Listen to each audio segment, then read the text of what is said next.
Boarding में लगवा दिया है बहनों को रक्षाबंधन का 200 रुपए का सौगात। हाँ। बराबर है। हाँ। मैं गलत हूँ तो मुझे करेक्ट कीजिएगा। सही। लगा है ना बहनों को। तो मेरी बीवी भी मोदी जी की बहन हुई कि नहीं? हाँ, हुई कि नहीं? हाँ, हुई। तो मैं जीजा हुआ कि नहीं? तो ये बताए, जीजा बेरोजगार घूम रहे हैं, अब बहनों को 200 रुपए का तो आपको अच्छा नहीं लगा? 950 रुपया जीजा ही तो देते हैं आपकी बहन तो को मोदी जी। रात को 8 बजे जैसे टीवी खोलो शाम को तो क्या गाना बजाते पता है? क्या? शकी सैया तो खूब ही कमाते हैं, महंगाई दायन खाए जाते हैं। तो अब इन दलालों से पूछ रहे हैं हम लोग कि अबे वो गाना क्यों नहीं बजा रहे हो? मोदी जी से ये भी एक सवाल है कि इनके भी बा को चेक किया जाए और अमित शाह जी के भी। क्यों? 54 का पोलियो का दाग ना मिला तो बताना आप। तुम जिंदा भी तो कांग्रेस की वजह से हो। अच्छा। हाँ, जिंदा भी कांग्रेस की वजह से। पोलियो मिटाया ना कि नहीं मिटाया? और अभी रामदेव बाबा ने कहा है कि 2024 में इंडिया अलायंस वाले को हमेशा के लिए मोक्ष मिलेगा, इस पे क्या कहेंगे? रामदेव इसलिए डर रहे हैं कि इस बार इंडिया अलायंस की सरकार आई सबसे पहले रामदेव की सुताई हो जाएगी। मेरे साथ इस वक्त मौजूद हैं कलीम शेख। हम इनसे बातचीत करेंगे कि कलीम शेख, अभी जो है महिला आरक्षण बिल जो है पास हो गया है, क्या कुछ कहेंगे इस पे? देखिए, मैं यही कहूँगा, महिला आरक्षण बिल का हम विरोध थोड़ी करते हैं। ये तो बहुत पहले से मांग हो रही है, क्योंकि जो समाज में जैसे पुरुष है उनके बराबरी में महिलाओं का दर्जा होना चाहिए, ये हम मानते हैं। क्योंकि देखिए, महिला जो है, मैं मानता हूँ कि इनकी जिम्मेदारी बहुत ज़्यादा होती है।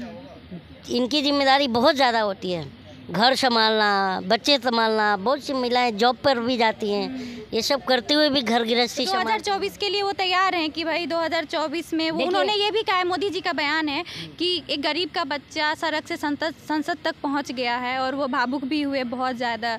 और उन्होंने महिलाओं के लिए भी कहा। महिला आरक्षण अभी पूरा नहीं हुआ, मैं ये भी जवाब देता हूँ। मैं महिला आरक्षण पे ये बता रहा हूँ कि ये अच्छी बात है, अच्छी पहल है, लेकिन जो महिलाओं की दुर्दशा तुम्हारी सरकार में हो रही है उस पर तुम कैसे छुप रहे हो और कैसे तुम उस पर मतलब बेशर्मी जैसे बात कर रहे हो, जवाब नहीं देते हो। महिला जो है इस देश की, क्योंकि हमारा भारत नारी प्रधान देश है और इसमें तुम इसी प्रधान देश था तो नारी प्रधान भी है, पूजा जाता है नारियों को। अच्छा। तो नारी प्रधान नहीं मानती आप? नहीं मानती हैं, देवी माना जाता है महिलाओं को, उनको पूजा जाता है। तो नारी प्रधान नहीं मानती हैं? मानती है ना। कृषि प्रधान भी है, नारी प्रधान भी है हमारा देश। तो बताइए कि अगर महिलाओं को इस तरह से जैसे हाथ रस करोगे, चीन में आनंद मालिश करवाएगा, फिर वो मणिपुर में कपड़े खींच लोगे, हाँ, फिर वो हाथ रस कर दोगे, रातों रात उसका दाह संस्कार करोगे, हाँ, तो ये सब चीज़ें हम देख रहे हैं, हम बेवकूफ़ नहीं हैं।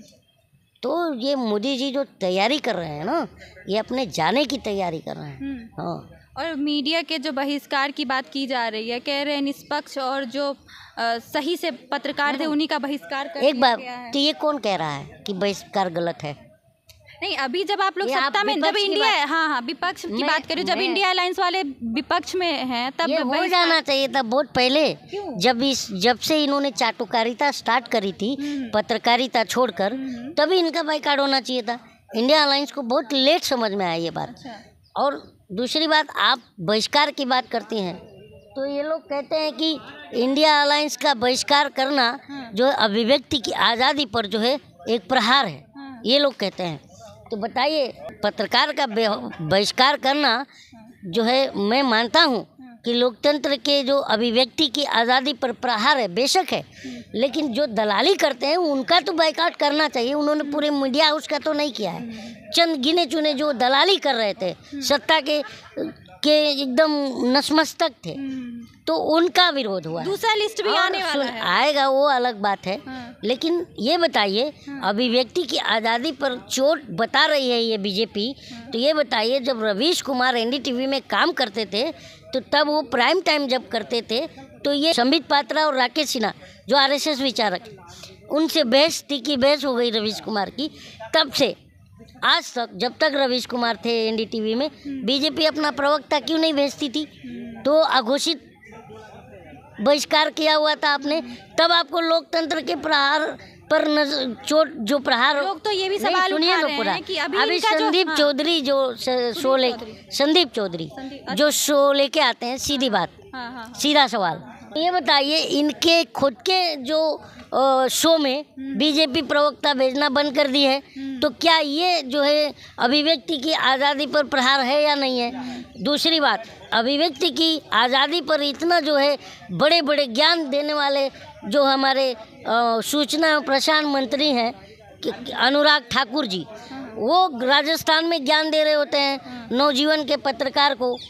ने सब जब सवाल पूछ लेता है उसको कि मेरे को कांग्रेसी क्यों कहा, तो उसकी नौकरी चली जाती है। नौकरी पे तो रख भी तो लिया तो बाद में जब अशोक गहलोत का दखल होता है तब उसे नौकरी पे रखी जाती है कि जब अशोक गहलोत कहते हैं कि मेरी सरकार में ऐसा नहीं चलेगा, तब उसे नौकरी पे रखा जाता है। कहा जा रहा है जो परिवारवाद के जो लोग हैं इनको ही पच नहीं रहा है, गरीब नेता पच नहीं रहा है, गरीब प्रधानमंत्री नहीं पच रहा है।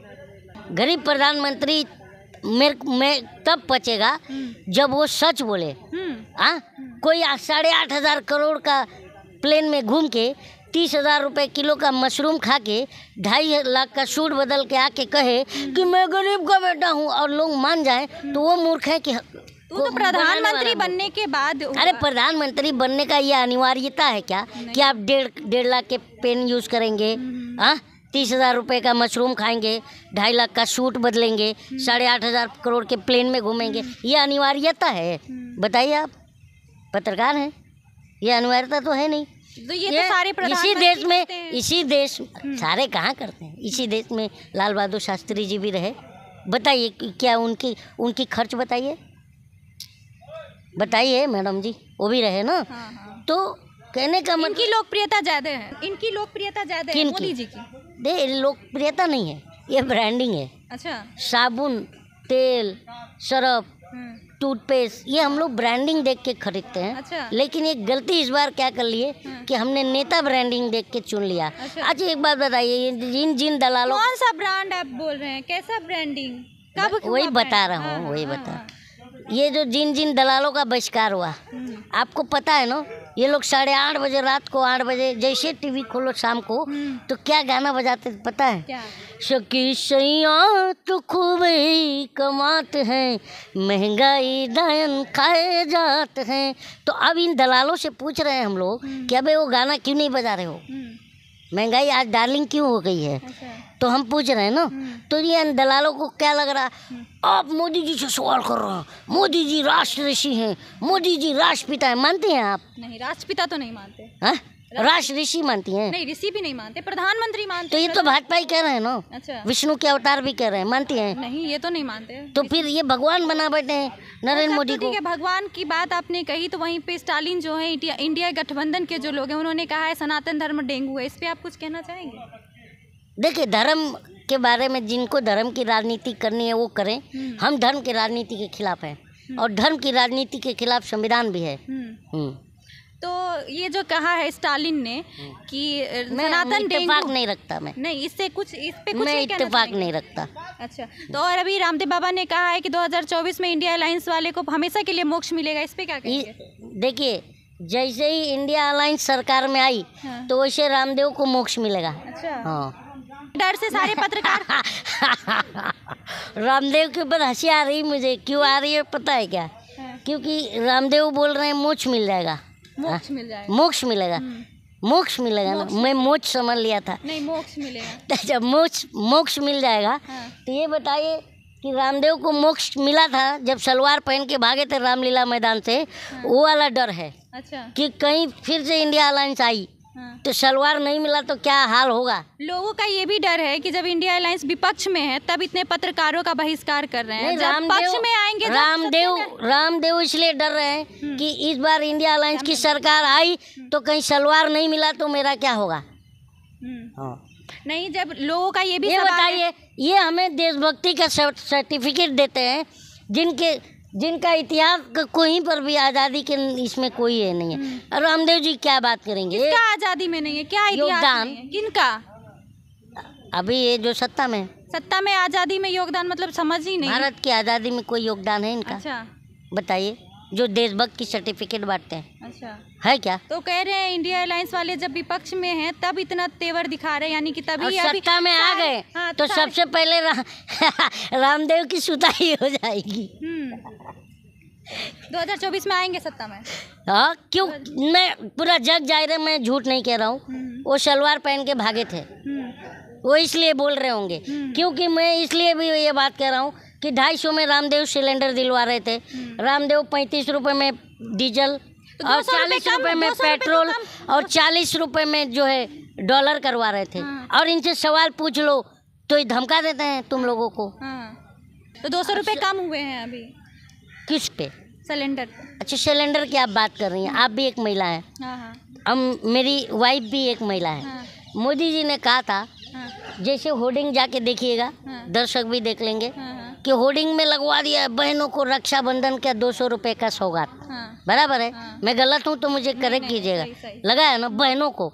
तो मेरी बीवी भी मोदी जी की बहन हुई कि नहीं? हाँ, हुई कि नहीं? हुई। तो मैं जीजा हुआ कि नहीं?